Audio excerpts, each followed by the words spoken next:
Network और मैं हूं आपके साथ कोमल गुप्ता। कल किस तरीके से तस्वीरें दिखाई गई, वो तस्वीरें थी बिहार के भागलपुर में बन रहे नदी के ऊपर एक पुल की, जो कुछ सेकंडों में ही ध्वस्त हो गया।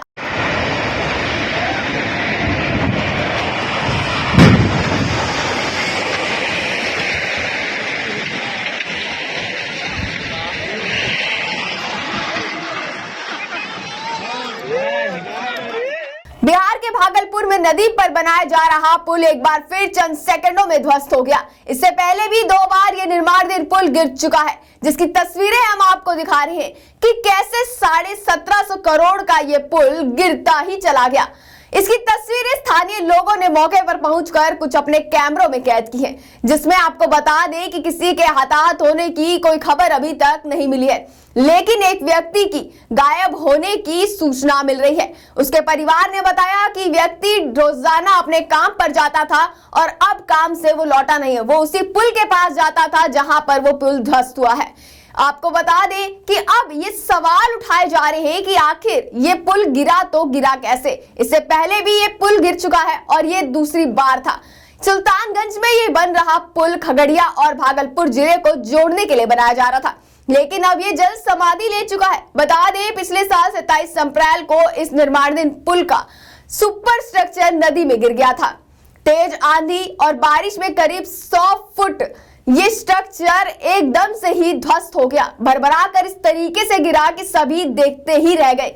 इस पुल को लेकर SP Singla construction limited company पर सवाल उठाए जा रहे हैं, क्योंकि इस पुल का निर्माण SP Singla construction limited company ही कर रही है। कुछ लोग ये सवाल उठा रहे हैं कि एसपी सिंगला ग्रुप पर ये निर्माण कार्य जो दिया गया है उसमें वो घटिया मटेरियल का इस्तेमाल कर रहे हैं, तो कोई बिहार में निर्माण योजनाओं में भ्रष्टाचार की बात कर रहा है। इसी पुल को लेकर जब 2022 में यह पुल गिरा था तो जेडीयू एमएलए ने नीतीश कुमार से कुछ सवाल संसद में पूछे थे। वो सवाल हम आपको दिखाएंगे कि किन किन सवालों पर नीतीश कुमार ने क्या जवाब दिए। इसी मामले को लेकर अब जोड़ेंगे हम अपने सीनियर जर्नलिस्ट को, योगेश को। क्या कुछ ताजा जानकारी वहां से मिल रही है और नीतीश कुमार क्या कह रहे हैं? योगेश, क्या कुछ अभी खबर मिल रही है, अभी ताजा जानकारी मिल रही है इस नदी के ऊपर पुल बन रहे ध्वस्त को लेकर? जी बिल्कुल कोमल, आप बिल्कुल सही कह रही हैं। ये जो पूरा मामला है ये बिहार का है और बिहार के भागलपुर में ये पुल जो पूरा धराशायी हो गया है, जो कि एक निर्माणाधीन पुल था, जिसके साक्षी खुद लोग बने हैं और उन्होंने पूरा वीडियो शूट किया है और वीडियो हमने दिखाया भी है आपको कि पूरा पुल किस तरह से धराशायी हो गया। उसके बाद अब लोग सरकार से भी सवाल पूछ रहे हैं और जिसने इसका निर्माण किया है जो कंस्ट्रक्शन कंपनी है उससे भी सवाल पूछ रहे हैं। और कंस्ट्रक्शन कंपनी पर सवाल इसलिए भी उठ जाता है क्योंकि उसी का एक कर्मी, जी हाँ, उसी का एक कर्मी भी लापता बताया जा रहा है, जिसको वहाँ की आधिकारिक रूप से ढूंढा जा रहा है और एसडीआरएफ की टीमें भी लगी हुई हैं। और ये बिहार में ऐसा पहला बार मौका नहीं है जब ऐसा हुआ है कोई पुल गिरा है। इससे पहले भी बिहार में बहुत खबरें आ चुकी हैं कि कोई पुल गिरा है, चाहे आप भागलपुर की बात कर लीजिए, इसकी बात कर लीजिए, या फिर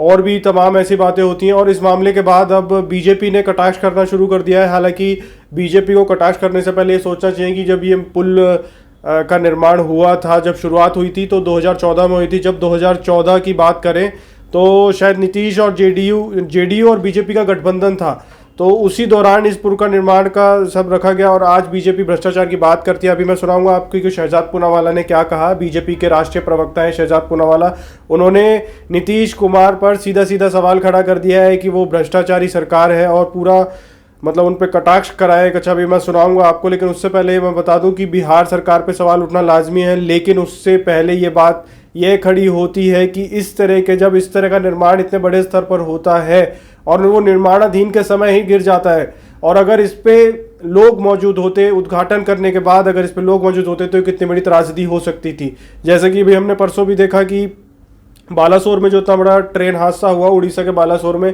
क्योंकि वो मानवीय का घटनाएं बताई जा रही है कि कहीं ना कहीं सिग्नल और मानवीय घटना इन दोनों को मिलकर इतना बड़ा घटना हुई है। ऐसे ही ये जो पुल गिरा है बिहार में, ये भी एक बड़ी दुर्घटना हो सकती थी। वो तो अभी एक ही जो उनका कर्मी है, जो कंस्ट्रक्शन कंपनी का कर्मी है, वही लापता बताया जा रहा है इस पूरी घटना में। लेकिन अब विपक्षी पार्टियों ने नीतीश कुमार और तेजस्वी यादव दोनों पर कटाक्ष करना शुरू कर दिया है और उनसे सवाल करना शुरू कर दिया है। तो आइए मैं आपको सुनाता हूं कि शहजाद पूनावाला बीजेपी के राष्ट्रीय प्रवक्ता ने क्या कहा। ये ब्रिज कई वर्षों से बन रहा था और नीतीश कुमार जी का ड्रीम प्रोजेक्ट था जो 2014 से शुरू हुआ। इसमें लगातार कॉस्ट एस्केलेशन हुए। पिछले वर्ष भी आंधी आने से ये ब्रिज गिर गया था।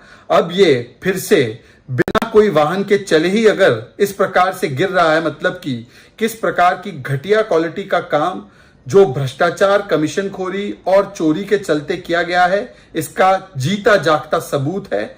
ऐसा कंस्ट्रक्शन का काम बिहार में सभी जगह हो रहा है और लिहाजा इसमें एक independent, free and fair probe की आवश्यकता है ताकि जो भी इस भ्रष्टाचार को संरक्षण दे रहे हैं, माफिया और कमीशनखोरी और चोरी कर रहे हैं, और क्योंकि इस सरकार में तो स्वयं वो लोग हैं जो चारा चोर है, तो इसमें एक न्यायिक और इंडिपेंडेंट जांच की आवश्यकता है। आपने सुना कि शहजाद पूनावाला ने किस तरह से नीतीश कुमार और डेप्यूटी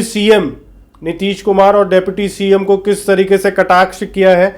और मैं आपको एक चीज़ और बता दूं कि जब इस पुल का उद्घाटन हुआ था, जी हाँ कोमल, मैं आपको वही बता रहा हूँ कोमल, जो उद्घाटन हुआ था इस पुल का, तो हमारे जो प्रधानमंत्री नरेंद्र मोदी जी हैं उन्होंने भी इस पे अपना वीडियो आई थी सामने, उन्होंने इसका उद्घाटन किया था, वो भी मैं आपको दिखाऊंगा। लेकिन उससे पहले मैं एक बार फिर आपको बता दूं कि शहजाद पूनावाला ने बहुत ही बड़ा सवाल अब नीतीश कुमार सरकार और डेप्यूटी सीएम तेजस्वी यादव पर खड़ा कर दिया है। आरजेडी और जेडीयू दोनों के लिए अब ये एक बड़ा सवाल हो गया है, जो कि शहजाद पूनावाला ने जो सवाल खड़ा किया है उसके बाद और मैं आपको ये भी बता दूं कि जब प्रधानमंत्री नरेंद्र मोदी जी ने वहां जाके इसका उद्घाटन किया था तो उन्होंने बाकायदा इसके फ़ायदे भी गिनवाए थे और उन्होंने कहा था कि गंगा नदी पे बन रहा है ये पुल यहाँ के लोगों की यातायात व्यवस्था को सुगम करेगा और कहीं ना कहीं जो ट्रैवल टाइम था, जो यातायात में समय लगता था, उसमें भी लोगों की काफ़ी समय की भी बचत होगी और पेट्रोल और उसकी भी बचत होगी।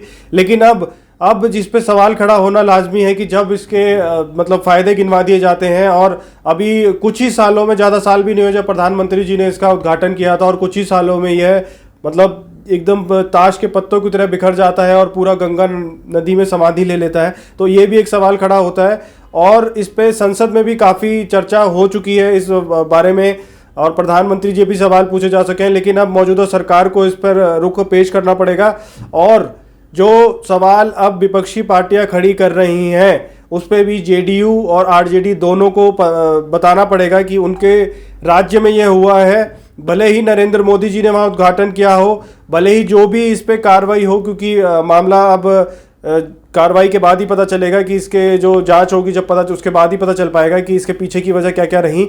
लेकिन राज्य सरकार को फ्रंट पे आके खेलना पड़ेगा। बैकफुट पे आके अगर वो इस गेंद को खेलेंगे तो वो जरूर हार जाएंगे। फ्रंट पे आके पूरे मामले को स्टैंड लेना पड़ेगा, क्योंकि वो उनके राज्य की घटना है और उनको बताना पड़ेगा कि ये किस मतलब इसके पीछे की कौन कौन सी बड़ी वजह है जिसकी वजह से ये घटना हुई है। समानांतर 4 लेन के नए पुल का काम भी शुरू हुआ है। ये पुल जब पूरी तरह से बनकर तैयार हो जाएगा तो भागलपुर की दूसरे जिलों से कनेक्टिविटी और बेहतर हो जाएगी। इससे उत्तरी बिहार से झारखंड आना जाना भी आसान होगा। विशेष रूप से हमारे व्यापारियों और शिव भक्तों को इससे बहुत सुविधा होगी। जी योगेश, आप बिल्कुल सही कह रहे हैं कि बार बार ये पुल गिरना कहीं ना कहीं गलत है। इसमें कुछ ना कुछ तो कमियां हो रही हैं या फिर इसमें मटेरियल का कुछ इस्तेमाल इस तरीके से किया जा रहा है कि ये पुल जो है बार बार गिर रहा है। तो देख सकते हैं जिस तरीके से हमारे सीनियर जर्नलिस्ट ने बताया योगेश ने कि क्या कुछ जानकारी अभी मिल रही है कि किस तरीके से यह पुल कुछ चंद सेकंडों में किस तरीके से भरभरा कर गिर जाता है और इससे पहले भी एक बार पुल ये गिर चुका है। इसी तरह से तमाम खबरों से आपको जोड़ते रहेंगे। बने रहिए हमारे साथ, देखते रहिए न्यू इंडिया न्यूज नेटवर्क। नमस्कार।